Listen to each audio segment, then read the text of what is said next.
Tanzania इस अंतर्राष्ट्रीय गीता महोत्सव में हरियाणा को गीता महोत्सव के इस आयोजन में पार्टनर कंट्री के स्वरूप में साथ में है। हमारे पार्टनर स्टेट इस अंतर्राष्ट्रीय गीता महोत्सव में ओडिशा के माननीय मंत्री श्री शुरोवंशी सूरज जी का मैं इसमें स्वागत करता हूँ। इस वर्ष अंतर्राष्ट्रीय गीता महोत्सव यह 28 नवंबर से 15 दिसंबर तक मनाया जा रहा है। ये जो प्रेस वार्ता बड़ी महत्वपूर्ण है और इसमें माननीय हमारे प्रिंसिपल सेक्रेटरी जो टूरिज्म है, आर्ट एंड कल्चर और पब्लिक रिलेशंस भी देख रहे हैं, इनका भी स्वागत करता हूँ। अन्य सभी अधिकारियों का और हमारे मीडिया कर्मी यहाँ बड़ी संख्या में उपस्थित हैं, सभी का स्वागत। ये गीता महोत्सव जैसे कि बताया मैंने 28 नवंबर से 15 दिसंबर तक मनाया जा रहा है।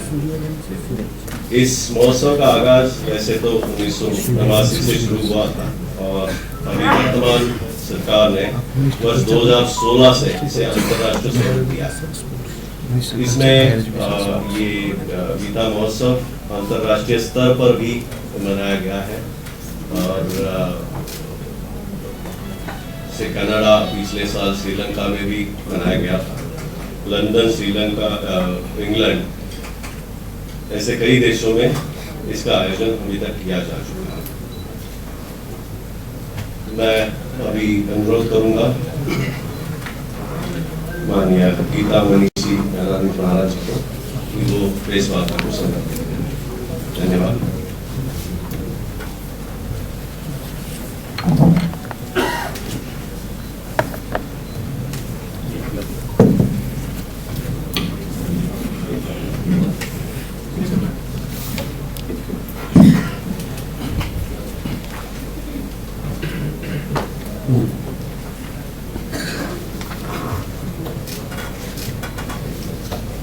अपनी भारतीय सनातन परंपराओं में मार्गशीर्ष का महीना चल रहा है इन दिनों,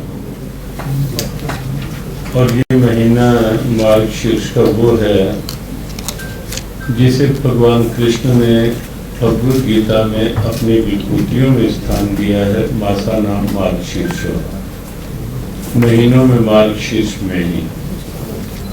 इसी मार्गशीर्ष महीने के शुक्ल पक्ष की जो एकादशी तिथि आएगी, अभी कृष्ण पक्ष चल रहा है, वह एकादशी तिथि गीता उपदेश की तिथि है। वह तिथि है जब भगवान कृष्ण ने अर्जुन को निमित्त बनाकर पूरी मानवता के लिए गीता उपदेश दिया था।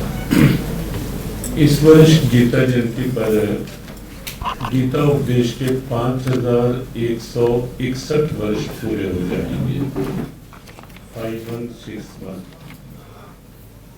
और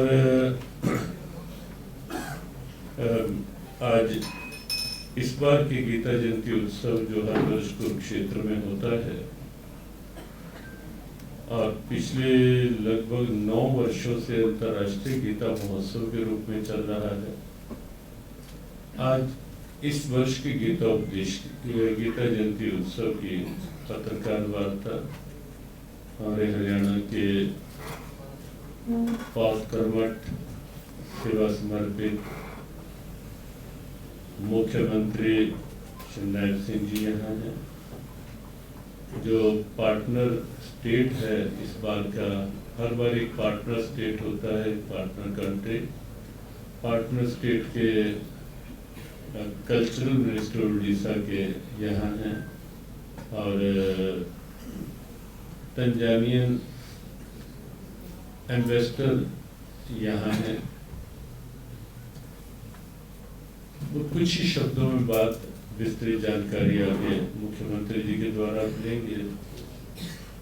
कुछ जब से गीता महोत्सव प्रारंभ हुआ है तब से लेकर कुछ जो एक वैश्विक प्रभाव दिखाई दे रहा है। भगवद गीता का अगर हम वैचारिक दृष्टि से देखें, तब जब ये गीता महोत्सव नहीं थे और आज भगवत गीता को पूरे विश्व स्तर पर लोग मानने लगे हैं, समाधान के रूप में देखने लगे हैं। तब एक अर्जुन था जो समस्याग्रस्त था, महाभारत के युद्ध का वातावरण था, लेकिन आज पूरे विश्व स्तर पर हम देखते हैं हर मन में कहीं ना कहीं तनाव दबाव की महाभारत, कई परिवारों में, कई समाज में कई तरह के जो भेदभाव, और कई विश्व स्तर पर हम सब जानते हैं कि पूरे विश्व में कहीं ना कहीं एक युद्ध का सा वातावरण, कहीं अपने रशिया और यूक्रेन, कहीं हमास और इजराइल, और कभी कभी लगता है दो भागों में बटा हुआ विश्व, बढ़ता जा रहा विश्व। तो महाभारत की तब की स्थिति में अर्जुन को समाधान मिला, और आज विश्व पूरा इस बात की ओर देख रहा है कि गीता भी एक समाधान के रूप में है। और यही कारण है कि हरे कुरुक्षेत्र विकास बोर्ड के सौजन्य से जो गीता महोत्सव कुरुक्षेत्र में और फिर अंतर्राष्ट्रीय गीता महोत्सव के रूप में हुए, हर देश में बहुत उत्सुकता दिखाई दी, बहुत गीता जी के प्रति उत्साह दिखाई दिया। जिस जिस देश में 5 देश अभी गिनाए गए हमारे टूरिज्म डिपार्टमेंट के डायरेक्टर महोदय द्वारा, 5 देशों में मॉरिशस में पहला गीता महोत्सव हुआ, इंग्लैंड में हुआ, उसके पश्चात कनाडा में हुआ, ऑस्ट्रेलिया में हुआ, श्रीलंका में हुआ। तो इन सब देशों में जहां जहां भी हुआ, शोभा यात्रा, जब श्रीलंका में शोभा यात्रा थी, जिन लोगों ने देखा वो मानते हैं कि भारत में भी इस ढंग की शोभा यात्रा बहुत मुश्किल दिखाई देती है। और स्वयं श्रीलंकन प्राइम मिनिस्टर उस शोभा यात्रा में लगभग 1.5 घंटा स्वयं रहे, और उन्होंने स्वयं इच्छा व्यक्त की कि भगवत गीता जब उन्हें भेंट की गई पार्लियामेंट के लिए या पीएमओ के लिए वहाँ के, तो उन्होंने स्वयं इच्छा जताई कि मैं भी चाहूँगा एक बार गीता पढ़ करके कुरुक्षेत्र आना। तो ये एक उत्सुकता का वातावरण बना है विश्व भर में, और जो पार्टनर कंट्री बनाया जाता है उस माध्यम से उस देश का स्वाभाविक संबंध जुड़ता है, कल्चरल रिलेशन जुड़ते हैं। तो विश्व भर में कई रूपों में गीता जी की एक मान्यता स्वीकार्यता बढ़ी, और साथ ही साथ कुरुक्षेत्र का सम्मान भी, जो पहले ना तो एक पर्यटन की दृष्टि से न तीर्थ की दृष्टि से जो होना चाहिए था, जिसका अधिकारी था ये तीर्थ, लेकिन कहीं न कहीं वंचित रहा। और अब पूरा विश्व गीता जयंती उत्सव को भी जानने लगा है, गीता की महत्ता को भी समझने लगा है, और कुरुक्षेत्र के प्रति भी पूरे विश्व में एक आकर्षण बढ़ा है। टूरिज्म डिपार्टमेंट बता सकता है कि पहले वर्ष भर में गीता जयंती पर तो पहले सैकड़ों की संख्या में लोग दिखाई देते थे, और अब 30 से 40 लाख के लगभग लोग गीता जयंती उत्सव में आते हैं। और केवल गीता जयंती उत्सव के दिनों में नहीं, पूरा वर्ष लोगों का आने जाने का प्रबुद्ध पर्यटन के रूप पर्यटक आने लगे हैं कुरुक्षेत्र में। तो कई रूपों में अंतर्राष्ट्रीय गीता महोत्सव का प्रभाव भाव बना है पूरे देश में, पूरे विश्व में। एक आपको घटना बताएं, पिछले वर्ष कि किस प्रकार से गीता का प्रभाव बढ़ा है। बंगाल में हमारे संत हैं, उन्होंने कुरुक्षेत्र के प्रभाव से प्रभावित होकर के पिछले वर्ष ईडन गार्डन कैलकाटा में गीता जयंती से अगले दिन गीता पाठ का आयोजन किया, और वहां लगभग 1 लाख लोग एकत्रित हुए गीता पाठ के लिए कलकत्ता। इस बार भी 15 दिसंबर को, इस बार वो बंगाल वाले संत 1000 संत इकट्ठे होंगे, और सिलीगुड़ी में इस बार उन्होंने कार्यक्रम रखा है। पहले उन्होंने हमें बताया कि 51,000 के लगभग लोगों का हमारा लक्ष्य है, लेकिन कल जब उनका फोन आया तो उस समय कुछ लोग साथ ही बैठे थे, हमने स्पीकर पे ही, मदन जी भी थे और कुछ लोग और थे, उपेंद्र जी विषय थे। तो हमने स्पीकर ऑन किया तो बात जब कर रहे थे तो उन्होंने कहा हमारी 51,000 से अधिक संख्या तो हो गई है, अब हम सिलीगुड़ी में भी 1 लाख की ओर बढ़ना चाह रहे हैं कि इतने लोग मिलकर रखें गीता। ये कुरुक्षेत्र से जो गीता का संदेश गीता महोत्सव के माध्यम से निकला, उसका एक प्रभाव है कि हर प्रांत में जो पार्टनर स्टेट बनते हैं या नहीं, तो किसी संतों में उत्सुकता आई, तो ये एक स्वाभाविक प्रभाव गीता जयंती का बना है।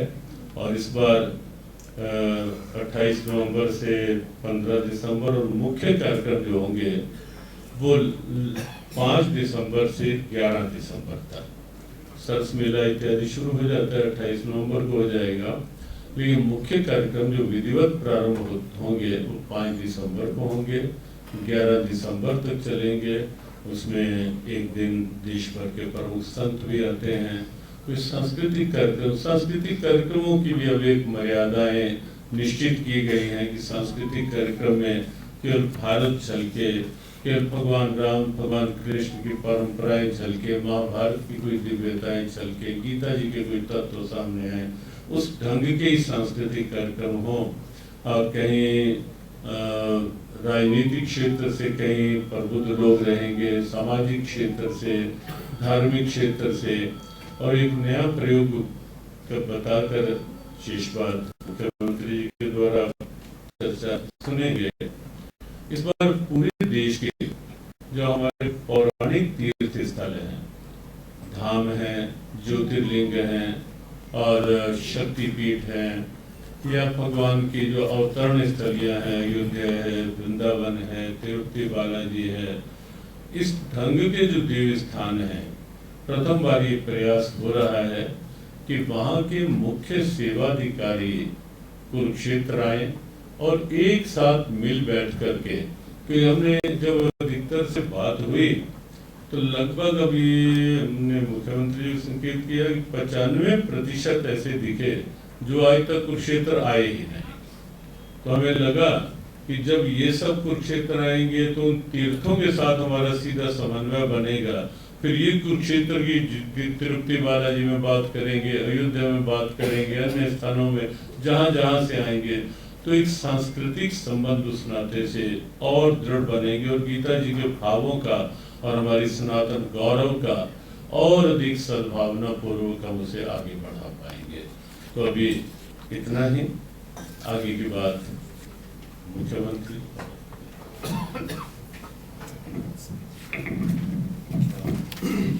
आगे माननीय मुख्यमंत्री जी के संबोधन से पूर्व जो हमारे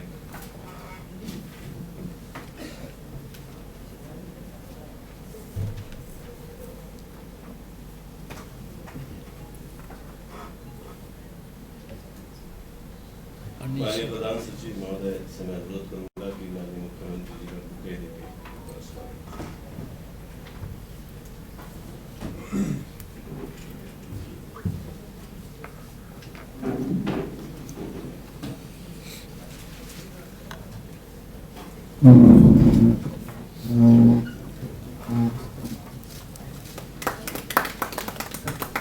जो हमारे अतिथि हैं, मैं करूँगा महाराज। माननीय मुख्यमंत्री से अनुरोध करूंगा।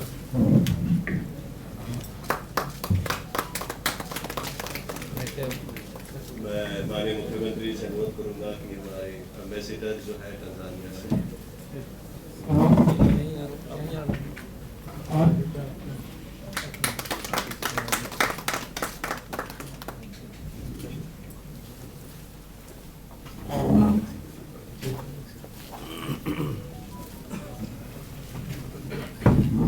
स्वागत है।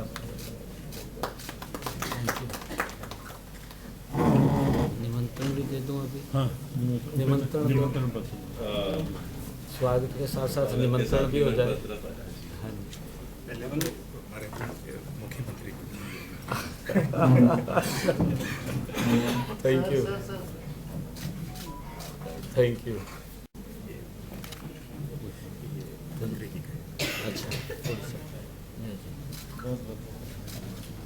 वो आमंत्रण है गीता जयंती महोत्सव।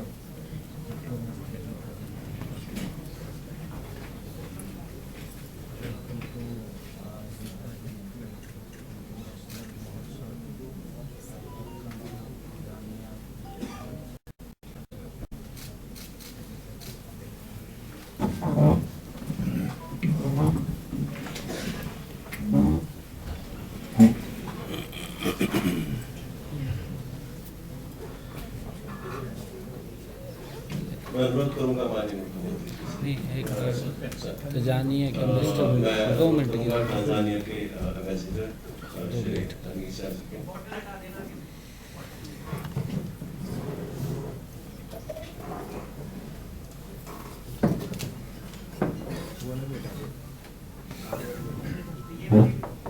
ये भी उठाऊंगा ग्लास भी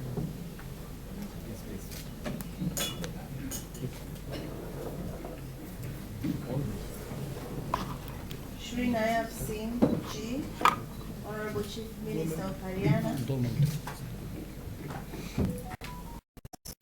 Suryavansh Suraj Ji, Honorable Minister, State of Odisha, Swami Dayanand Ji Maharaj, Geo Gita, Government of Haryana officials, Foreign Cooperation Department, State of Haryana, friends of media, invited guests, good morning. I extend my heartfelt gratitude to the government of Haryana and the organizers for inviting me to be part of this prestigious celebration and making Tanzania as the partner country for the event. It is an honor for us to be part of the International Gita Mahotsav 2024. This event is a shining example of how culture can bring people together, promoting global harmony and mutual understanding. Tanzania and India share a relationship that spans centuries, from trade routes to philosophical ideas. Our interactions have enriched both regions and fostered a deep bond grounded in mutual respect. I still remember that I had the opportunity to tie a rack to Mr. Manohar Lal, the then Chief Minister of Haryana, in one of the occasions of Raksha Bandhan. I felt this brotherhood and considering Haryana as Tanzania and brother and sisters as a family.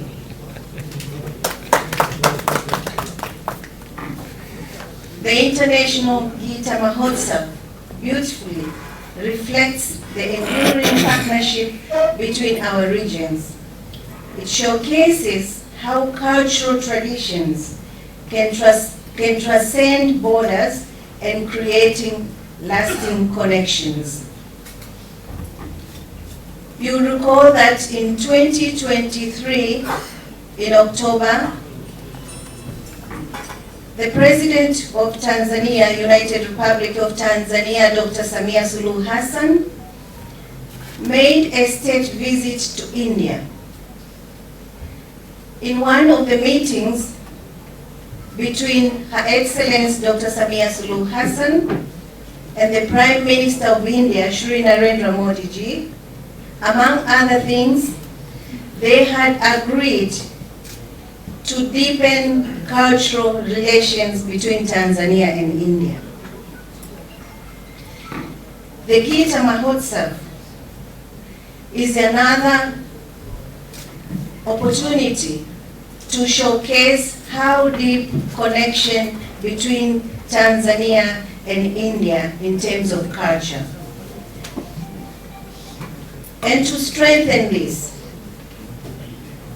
we are expecting 2 ministers from Tanzania to attend the Gita Mahotsav celebration. Haryana and India has played a pivotal role in strengthening the socio-economic relations between Tanzania and India.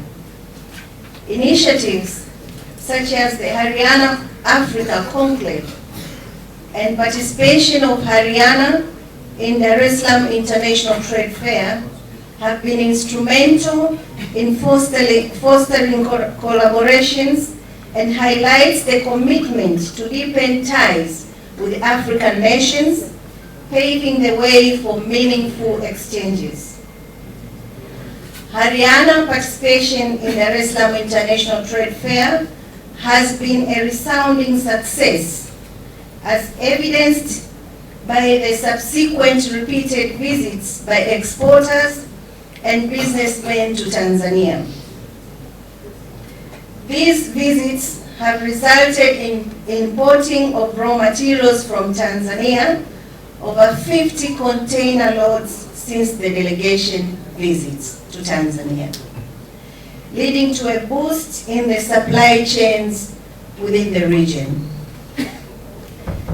The results of our partnership are evident. Trade between Haryana and Tanzania has significantly increased in the last fiscal year, which is a testament to our growing economic ties. Education is the foundation of our future. Partnership in skill development, scholarships, and academic exchanges are empowering young African people in Africa and India to drive their progress. Collaboration in technology is crucial for addressing shared challenges together. We can harness innovation to boost agriculture, improve healthcare, and drive sustainable development. Our joint efforts in healthcare and agriculture demonstrate how we can work together to address critical issues, ensuring food security and public health for our communities. Haryana and Tanzania are similar in agriculture, livestock, and farming systems. Tanzania and India are natural partners in promoting sustainable development. Together, we can lead the way in innovation and inclusive growth.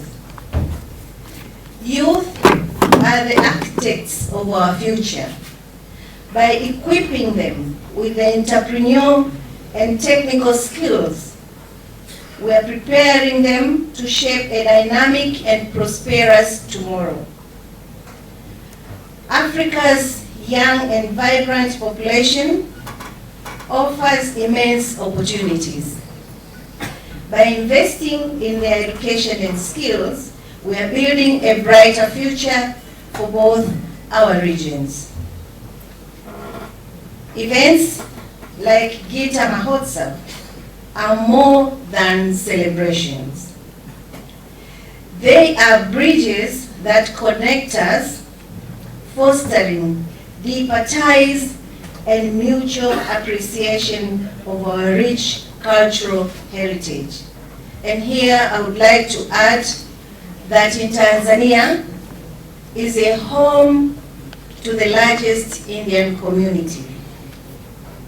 We have the Indian community, about 60,000 people in Tanzania. We call them Tanzanians with Indian origins.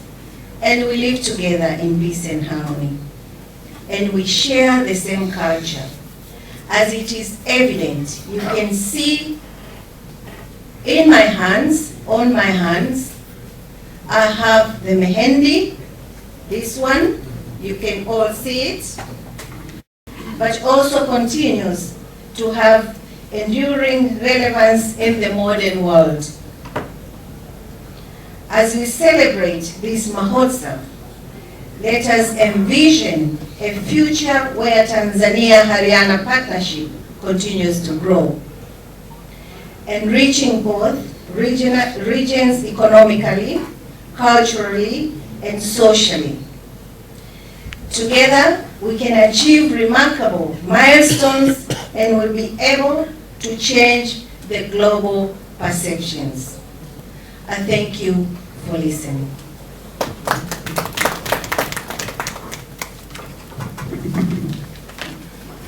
धन्यवाद रानी। मैं अनुरोध करूंगा हमारे माननीय मंत्री जी उड़ीसा के Patan state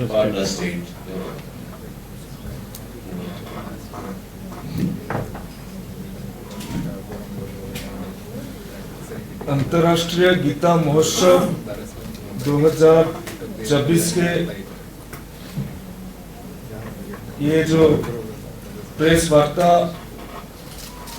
इसमें उपस्थित हैं ऑनरेबल सीएम, कर्मठ सीएम, यशस्वी सीएम, नायब सिंह जी,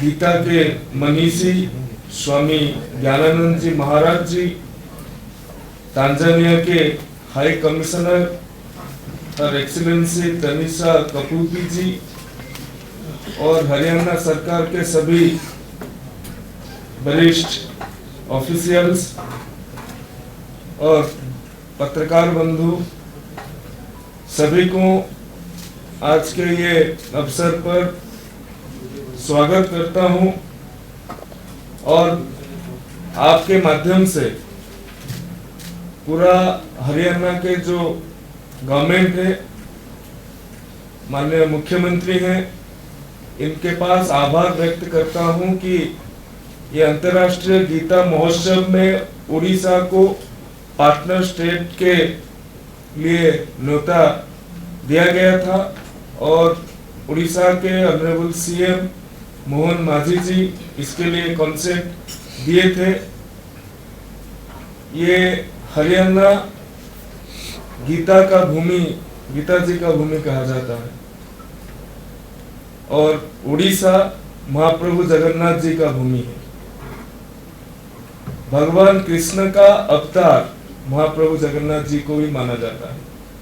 हर साल लाखों से ज्यादा हरियाणा के लोग उड़ीसा आते हैं, पुरी आते हैं महाप्रभु जगन्नाथ जी का दर्शन करने के लिए। तो हरियाणा में जो कुरुक्षेत्र में ये इतना बड़ा अवसर हमें प्राप्त हो रहा है भाग लेने के लिए, इसमें उड़ीसा का कल्चर, उड़ीसा का हेरिटेज, उड़ीसा का जो फोक डांस है और उड़ीसा का जो ट्रेडिशनल फूड है, ये रिप्रेजेंट किया जाएगा। तो इसमें एक कल्चरल एक्सचेंज का अवसर मिलेगा जो आने वाले दिन में उड़ीसा और हरियाणा का जो संबंध है इसको और गहरा करेगा।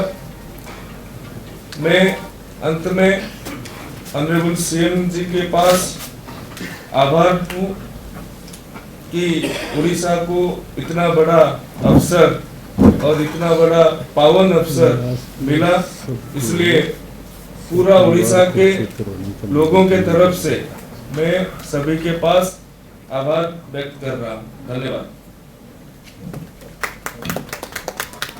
धन्यवाद माननीय मंत्री जी। जैसा कि आपको पता है, वर्ष 2016 से माननीय प्रधानमंत्री जी की प्रेरणा से पहले से जो गीता जयंती के कार्यक्रम होता था वो बहुत बड़े स्तर पर अंतर्राष्ट्रीय गीता जयंती महोत्सव के रूप में मनाया जा रहा है। इसमें बड़ी अहम भूमिका माननीय मुख्यमंत्री जी की रहती है और वो बड़े डिटेल्स में इसमें जाकर खुद इस पूरे कार्यक्रम के आयोजन को तय कर रहे हैं। मैं अब माननीय मुख्यमंत्री जी से अनुरोध करूंगा कि इस बार के 90वें अंतर्राष्ट्रीय गीता जयंती के महोत्सव के बारे में विस्तृत जानकारी दें। धन्यवाद। Thank you. धन्यवाद सभी पत्रकार एवं छात्रकार मित्रों का। आज की इस अंतर्राष्ट्रीय गीता महोत्सव 2024 की इस प्रेस वार्ता में आज हमारे बीच में परमादरणीय गीता मनीषी श्रद्धेय स्वामी ज्ञानानंद जी महाराज और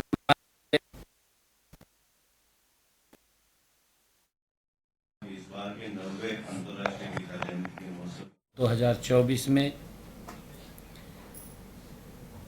उड़ीसा राज्य के हमारे सांस्कृतिक राज्य मंत्री सूर्यवंशी सूरज जी, हम सब के लिए बड़ा गर्व की बात है कि हर वर्ष अंतर्राष्ट्रीय गीता जयंती महोत्सव में एक देश भी शामिल होता है।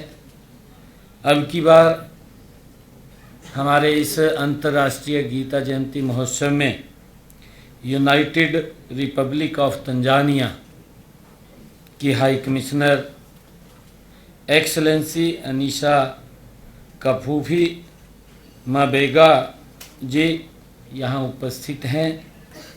मैं आप सबका आज इस प्रेस वार्ता में आप आए हैं, मैं बहुत बहुत आप सबका हार्दिक स्वागत करता हूँ। मित्रों, आज हम 9वें अंतर्राष्ट्रीय गीता महोत्सव के इस अवसर के ऊपर यहाँ पर प्रेस वार्ता के माध्यम से बैठे हैं।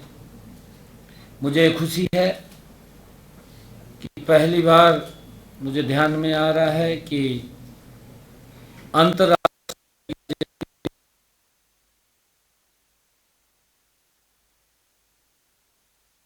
प्रेस वार्ता में आप आए हैं। मैं बहुत बहुत आप सबका हार्दिक स्वागत करता हूं। मित्रों, आज हम 9वें अंतर्राष्ट्रीय गीता महोत्सव के इस अवसर के ऊपर यहाँ पर प्रेस वार्ता के माध्यम से बैठे हैं। मुझे खुशी है कि पहली बार मुझे ध्यान में आ रहा है कि अंतर्राष्ट्रीय गीता जयंती महोत्सव में हर वर्ष आयोजन लगातार 18 दिन तक चलेगा। वर्ष 2016 से विगत 8 वर्षों से इस महोत्सव को अपार सफलता और लोकप्रियता भी मिली है। लाखों की संख्या में, जैसा बताया भी गया है कि लाखों की संख्या में इस अवसर के ऊपर 28 नवंबर से 15 दिसंबर तक लाखों की संख्या में देश विदेश से श्रद्धालु हिस्सा लेते हैं। ये हमारे लिए बड़े गर्व की बात है। इसको बड़ी एक लोकप्रियता वो मिली है। पिछले वर्ष लगभग ये आंकड़ा 45 से 50 लाख जो लोगों ने हिस्सेदारी अंतर्राष्ट्रीय गीता जयंती महोत्सव में 18 दिनों में की है, उनका फुटफॉल रहा है। आए हैं देश विदेश से, उन्होंने यहाँ हिस्सेदारी ली है। हमें खुशी है कि धर्म क्षेत्र कुरुक्षेत्र 48 कोस की परिधि में फैला हुआ है। इस क्षेत्र में 182 महाभारत कालीन तीर्थ स्थल की पहचान की जा चुकी है। हम सब जानते हैं कि ये पवित्र गीता भगवान श्री कृष्ण के मुखारबिंद से जब मोहग्रस्त अर्जुन को भगवान श्री कृष्ण ने 5162 वर्ष पहले इसी कुरुक्षेत्र की पवित्र भूमि पर गीता का उपदेश वो सर्व मानव जाति के लिए दिया है। कर्म का संदेश, ज्ञान का संदेश भगवान श्री कृष्ण ने दिया है। पहली बार 2019 में मॉरिशस में अंतर्राष्ट्रीय गीता जयंती का कार्यक्रम हुआ, लंदन में हुआ और कनाडा में हुआ। कनाडा के साथ ऑस्ट्रेलिया में हुआ, श्रीलंका में हुआ, इंग्लैंड में भी अंतर्राष्ट्रीय गीता जयंती महोत्सव मनाया गया। आदरणीय प्रधानमंत्री जी नरेंद्र मोदी जी ने जब इस पवित्र गीता के 5151 वर्ष पूरे हुए थे तो उन्होंने इस बात की चिंता की थी कि ये पवित्र संदेश हर घर के साथ पूरी दुनिया में फैलना चाहिए। मैं धन्यवाद भी करता हूँ परम श्रद्धेय गीता मनीषी स्वामी हमारे ज्ञानानंद जी महाराज, जिन्होंने इसको पूरी दुनिया में लगातार फैलाने का काम कर रहे हैं। इस बार अफ्रीका महाद्वीप में स्थित संयुक्त गणराज्य तंजानिया, जैसा मैंने बताया भी है कि अंतर्राष्ट्रीय गीता महोत्सव में भागीदारी के रूप में ये हमारे देश शामिल होगा। गत फरवरी माह में आयोजित किए गए अंतर्राष्ट्रीय सूरजकुंड शिल्पी मेले में भी तंजानिया हमारा भागीदारी देश रहा है। तंजानिया में भारतीय प्रवासी श्री रामायण और श्री भगवत गीता के पाठ का आयोजन करते हैं। वहाँ अनेक हिंदू मंदिर हैं जो भारतीय संस्कृति को तंजानिया से जोड़ते हैं। इस बार अंतर्राष्ट्रीय गीता महोत्सव में उड़ीसा सहयोगी राज्य के रूप में इस में सेलिब्रेट करेगा, इस महोत्सव में शामिल होगा। जैसा अभी आदरणीय मंत्री जी ने भी बताया है कि जगन्नाथपुरी, कोणार्क का सूर्य मंदिर, भुवनेश्वर के लिंगराज, मुकेतेश्वर मंदिर आदि तीर्थ स्थान संस्कृति के गौरव हैं। मुझे खुशी है कि आज इस महोत्सव के शुभारंभ पर 28 नवंबर से 15 दिसंबर तक ब्रह्म सरोवर के पावन तट पर हर दिन भव्य गीता महाआरती का आयोजन भी होगा। 28 नवंबर से 11 दिसंबर तक 48 कोस कुरुक्षेत्र भूमि के तीर्थों पर सांस्कृतिक कार्यक्रमों के आयोजन किए जाएंगे। 5 दिसंबर को ब्रह्म सरोवर पर गीता यज्ञ एवं पूजन से इस महोत्सव की विधिवत शुभारंभ होगा। इसी दिन कुरुक्षेत्र विश्वविद्यालय में 3 दिवसीय अंतर्राष्ट्रीय गीता संगोष्ठी का भी शुभारंभ किया जाएगा। 9 दिसंबर को महोत्सव के दौरान ब्रह्म सरोवर पुरुषोत्तमपुरा बाग में संत सम्मेलन का भी आयोजन होगा।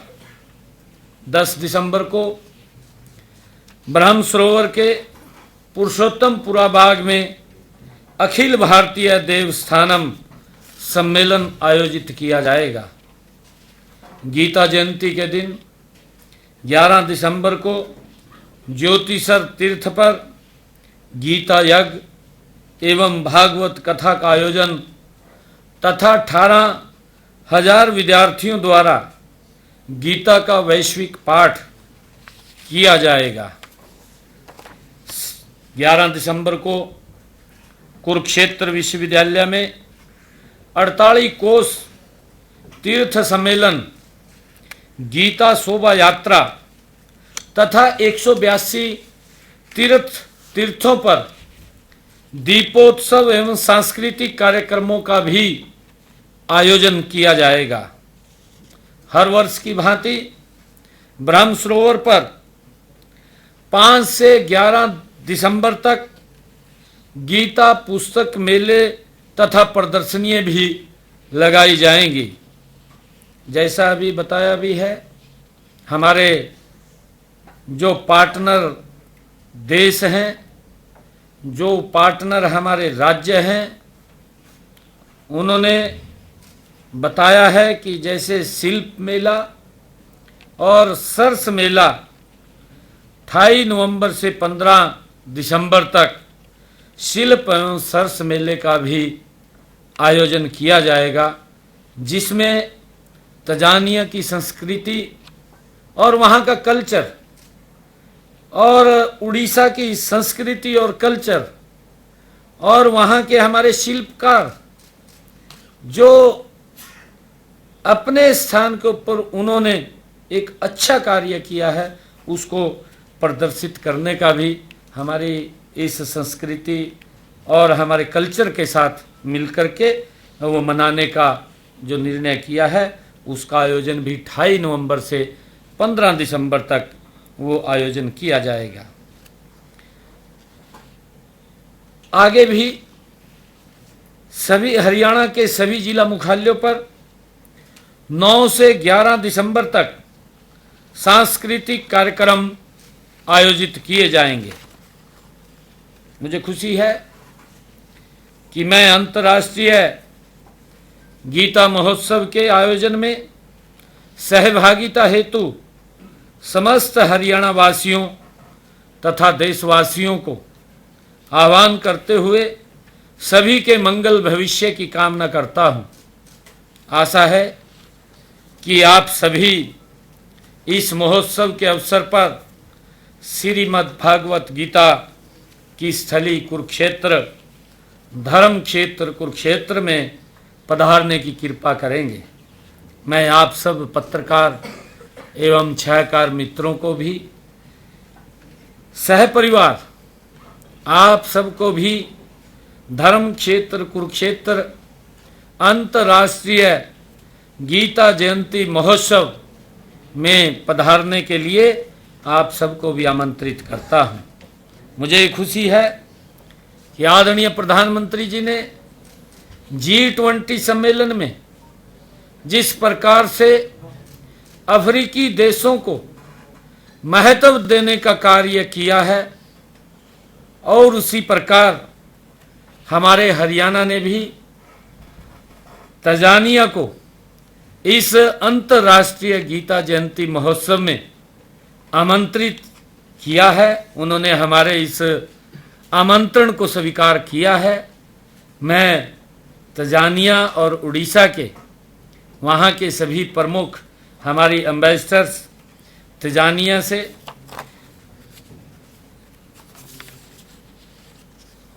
जो हाई कमिश्नर एक्सलेंसी अनीसा कपूखी माबेगा जी आज उपस्थित हैं, और हमारे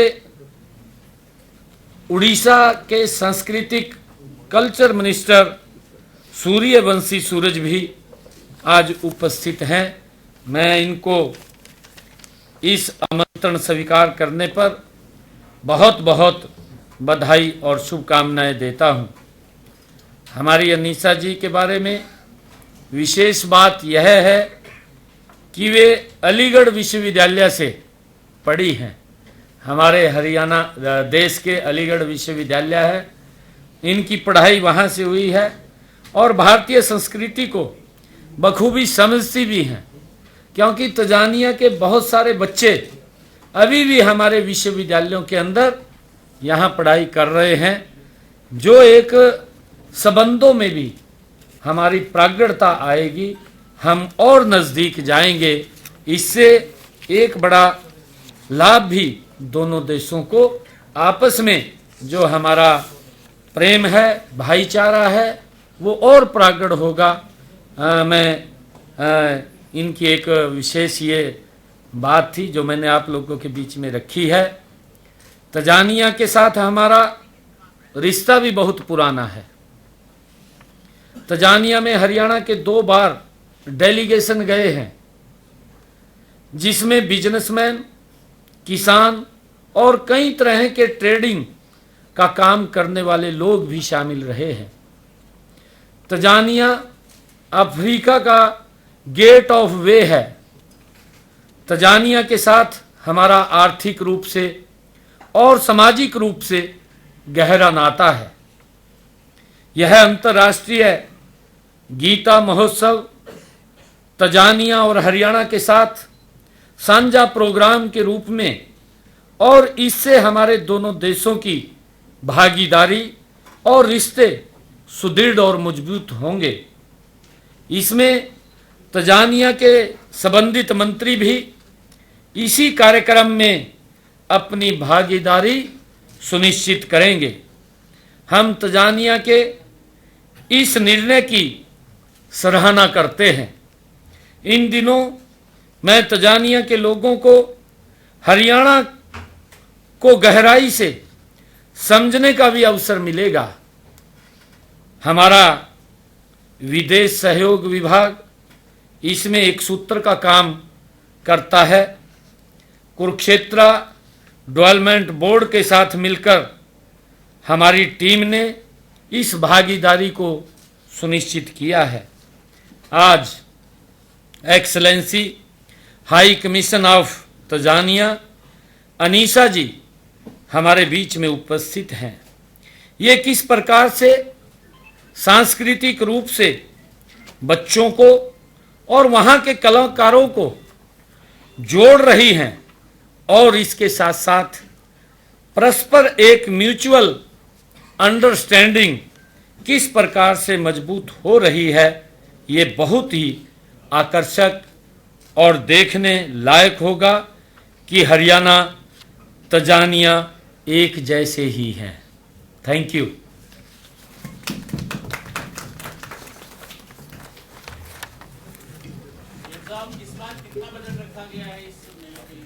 ये आपको बताएंगे बताएंगे आपको।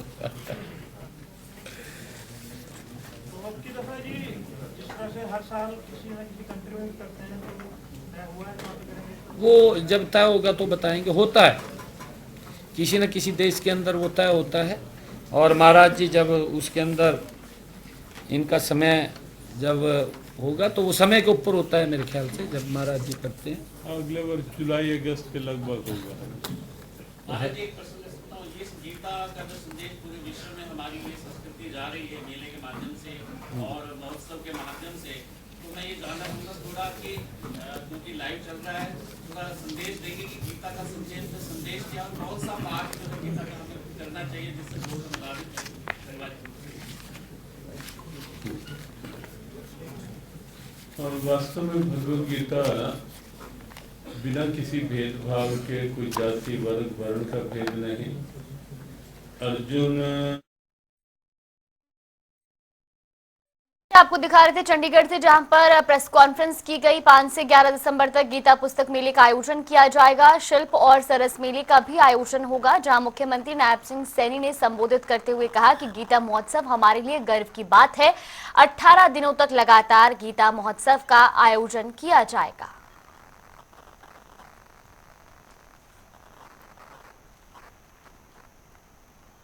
वर्ष 18 श्लोकों का पाठ करते हैं। वो तो वहाँ कुरुक्षेत्र उपस्थित होते हैं, कुरुक्षेत्र और आसपास के। पिछले वर्ष 75,000 बच्चों ने एक साथ ऑनलाइन जुड़ के पाठ किया था। तो 18 श्लोक सार में निकाले गए, उसका पाठ करेंगे तो पूरी गीता का तत्व पाठ हमारे सामने आ जाता है और आज की समस्याओं का समाधान उन 18 श्लोकों में मिल जाता है। एक और भी पिछले वर्ष अभियान हुआ जो वहीं कुरुक्षेत्र से प्रारंभ हुआ। गीता जयंती के दिन और भी कम करके निकाले गए, 1 मिनट एक साथ गीता पाठ। वो 3 श्लोक निकालेंगे, प्रथम, मध्य और अंतिम श्लोक। उन श्लोकों में पूरी गीता का सार आ जाता है और से पिछली बार लगभग 2 करोड़ से अधिक लोग उस पाठ में गीता जयंती के दिन 11 बजे 1 मिनट एक साथ गीता पाठ से जुड़े। तो इस रूप में हम एक भी श्लोक कोई ले लें तो निश्चित ही प्रेरणा एक सार्वभौम प्रेरणा के रूप में समाधान बन जाती है। अच्छा सर, इसमें अब की बार क्या व्यवस्था रहेगी? जो फुटबॉल लोग आएंगे उनके लिए किस तरह के इंतजाम होगा? देखिए कुरुक्षेत्र के अंदर क्योंकि पूरे प्रशासन के द्वारा सारी व्यवस्थाएं चुस्त दुरुस्त की जाती हैं, क्योंकि काफ़ी संख्या में लोग आते हैं और कई कल्चरल कार्यक्रम भी होते हैं। कल्चरल कार्यक्रमों में जैसे अलग अलग कंट्रीज़ के और अलग अलग स्टेट्स के वो भी होते हैं, सम्मेलन होते हैं, गोष्ठियाँ होती हैं और गोष्ठियों के साथ जैसा एक साथ श्लोक का, गीता के श्लोक का उच्चारण 18,000 विद्यार्थियों के साथ, और लोग जब हम सरस मेला और ये कल्चरल मेले लगते हैं उसमें भी बहुत सारे लोग देश से विदेश से पार्टिसिपेट करते हैं। उन सब के लिए कुरुक्षेत्र के अंदर हमने अच्छी व्यवस्था, बड़ी व्यवस्था वो की है ताकि लोग ज़्यादा संख्या के अंदर रहें। हाँ, वो उसके लिए अलग से व्यवस्था है, वो बैठ कर के जब उसके अंदर होगा अलग से, हाँ अलग से बसें उसकी व्यवस्था हो कि लोगों को आवागमन में कोई दिक्कत परेशानी ना हो। पिछली बार जब प्रेस कॉन्फ्रेंस थी तो ये बात रखी गई थी कि कुरुक्षेत्र तीर्थ स्थल का कोई प्रसाद या सोवेनियर होना चाहिए, इसको लेकर कोई प्रयास हुए हैं? हाँ, प्रयास हुए, महाराज जी बताएंगे। कुरुक्षेत्र प्रसादम, हाँ, वो आपकी किट में भी आज दिया गया है सबको। आपकी किट में भी दिया गया, उसको में आप सबको इस गीता महोत्सव के प्रारंभ प्रसाद का आपसे ही हो रहा है। आपने लॉन्च किया ये भागीदार देश और राज्य, ये इस कार्यक्रम के बाद किस तरह से कोई फॉलो करते हैं, क्या व्यवस्था है? तो आगे अपने यहाँ जाके वो किस तरह से फॉलो करते हैं? नहीं, देखिए, गीता का प्रचार प्रसार और गीता को हर समस्या का समाधान, मैं तो स्वामी ज्ञानानंद जी महाराज जिन्होंने गीता को सरल भाषा के अंदर लोगों के बीच में लेकर के गए हैं। अगर किसी के सामने कोई भी समस्या, दिक्कत है, उसका गीता में समाधान है। ये एक ऐसा पवित्र ग्रंथ है कि जिसको अगर हम देखते हैं, चाहे सुनीता विलियम है, बड़े बड़े जो अर्थशास्त्री रहे हैं, उन सब ने गीता को अपनी प्रेरणा माना है। तो हमारी जिम्मेवारी है कि उसको घर घर तक पहुंचाना, हर व्यक्ति तक पहुंचाना। जिन देशों में गीता महोत्सव 9वां वर्ष है, आयोजन किया जा रहा है, तो कुछ सरकार की योजना है कि सरकारी स्कूलों में कम से कम गीता का एक अध्याय पढ़ाया जाए। दूसरा, हर जिले में कोई गीता ज्ञान केंद्र ऐसा खोला जाए जिसमें लोग आए, प्रतिदिन आए, कोर्स हो कि अपना वो गीता की नॉलेज ज़्यादा से ज़्यादा हो। ये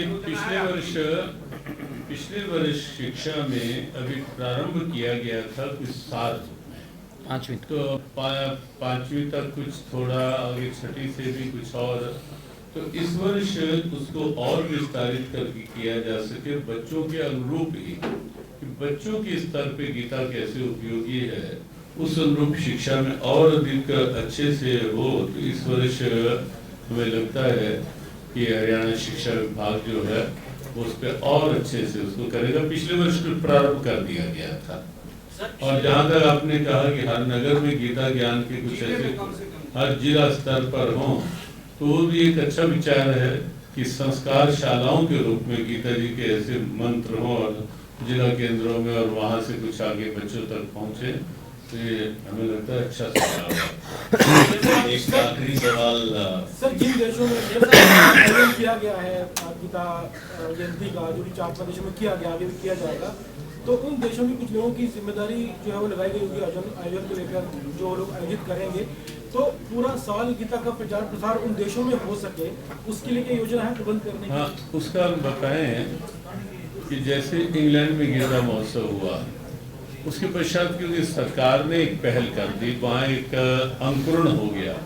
अब इंग्लैंड में उसका ऐसा प्रभाव बना कि तब लंदन में गीता महोत्सव हुआ था। अब संस्थाएं मिलकर के पिछले वर्ष लेस्टर में भी हुआ, मैनचेस्टर में भी हुआ, और मुख्यमंत्री जी के यहाँ से रिकॉर्डेड संदेश भी उन्होंने मंगवाए। लेकिन वो महोत्सव, उस अंतर्राष्ट्रीय गीता महोत्सव जो सरकारी स्तर पर एक पहल की गई, लेकिन अब वो पहल सब नगरों में आगे बढ़ रही है। ऐसे ऑस्ट्रेलिया में हुआ तो ऑस्ट्रेलिया वाले भी तैयार हैं कि हम अब संस्थाएं मिलकर आगे उत्सव करेंगी। तो इस शुरुआत कनाडा में भी ऐसे हुआ, तो कनाडा में भी उसके पश्चात गीता पार्क बना। अब वो गीता, पिछली बार गीता महोत्सव मुख्यमंत्री जी का शुभकामना संदेश किया था वहाँ, तो गीता पार्क में ही गीता महोत्सव किया गया, जो कैनेडियन गवर्नमेंट ने ब्रैम्पटन म्यूनिसिपल जो कॉर्पोरेशन है उन्होंने पार्क का नाम ही भगवत गीता पार्क रखा। और इस बार का पिछले वर्ष उन संस्थाओं ने मिलकर गीता पार्क में ही गीता उत्सव मनाया। तो जहाँ जहाँ एक सरकारी पहल हो रही है तो वहाँ संस्थाओं में एक जागृति आई है जो सनातन विचार से, भारतीय आस्था से जुड़ी हैं, तो उसको आगे बढ़ा ही रही है। हर देश में एक अच्छा वातावरण बन रहा है। गीता उत्सव के ऊपर प्रकार में गीता के ऊपर गाय, देसी गाय के गोबर का और मूत्र का कोई ऐसा प्लान कोई पब्लिकली लोगों को जानकारी देने वाले हम लोग कि विदेशों में गाय मूत्र के ऊपर रिसर्च करके जर्मन अच्छी दवाई बना सके, तो हमारे देश में भी लोगों के लिए भी ऐसा मंत्र रखा कि इसका गाय को गोबर और मूत्र का क्या मतलब है?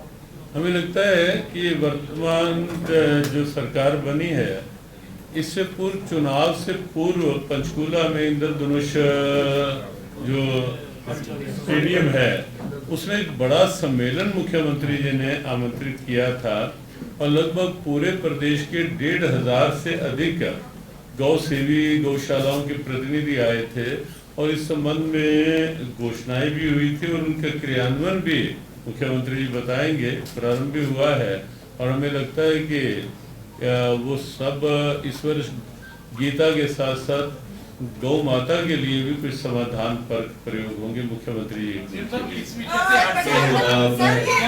मैं एक मिनट जो हमारे साहब ने बात को पूछा था गाय को लेकर के, पिछले दिनों जो इंद्रधनुष ऑडिटोरियम है उसमें हमने पूरे हरियाणा प्रदेश के गौशालाओं के प्रतिनिधि उन सबको आमंत्रित किया था और पूरे प्रदेश से लोग आए थे। हमने वहाँ पर गौ माता के लिए कुछ कदम भी उठाए थे, चाहे बजट की बात हो, गौ माँ बेसहारा सड़कों पे न रहे उसकी व्यवस्था भी हमने की और धीरे धीरे करके उसके ऊपर काम हो रहा है। चाहे उसके चारे की व्यवस्था की बात है और चाहे उसको शेड बनाने की गौशाला के अंदर बात है, चाहे गौशाला नई निर्माण की बात है। नई अगर गौशाला निर्माण करते हैं तो उसको CLU की भी आवश्यकता नहीं है, हमने बहुत उसको वो किया है, लेबरेट किया है। और हमने ये भी किया है कि गौशालाओं में अगर पानी का पीने का ट्यूबवेल लगाना है उसकी NOC की भी आवश्यकता नहीं है। और चाहे बिजली के रेट को भी कम किया है हमने लगातार। गौशालाएं आत्मनिर्भर बने उसको लेकर के भी नई उसके अंदर योजना हमारी चल रही है। मेरे ख्याल से आपका बहुत बहुत धन्यवाद करता हूँ। आज सभी आमंत्रित है, उससे पहले एक बार क्षेत्र में भी वहाँ की सभी धार्मिक सामाजिक संस्थाओं और संतों की सहभागिता हो। मुख्यमंत्री के सामने क्षेत्र में बड़ी बैठक है आज ये, तो इसलिए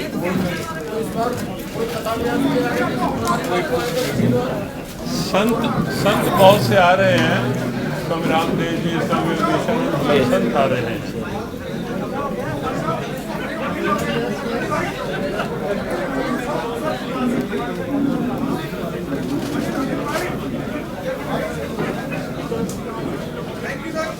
थैंक यू।